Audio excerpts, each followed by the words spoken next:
Elohim Adonai o Yahweh sa ngalan ni Jesus na Nazareton kay mong bugtong anak kami nagdeklaraw nini nga kautuhon o Dios kini mao nga bilin.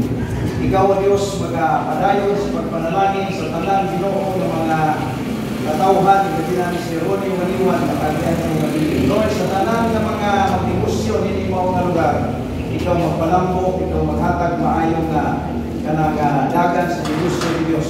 Ikaw o Dios magapalambo nini mao nga property ko Diyos ilabinas mga mo renta ni o Diyos. Ikaw o Diyos padayon na magkakaber sa tanan o Diyos na mga customer o Diyos din mo ang lugar. Ang hindan Lord at tanang daw ng Espiritu sa pangalan ni Jesus na Nazareton na maoy among manluluwas at among saligan sa pagtuo Diyos.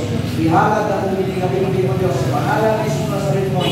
Walay bimalas, puro kanapuan, kalampusan, ang kamo ni mo ang lugar o Diyos. Ang tugyan ng pangayo, ginauman ang malawak mo sa ngalan ni Jesus. Amen.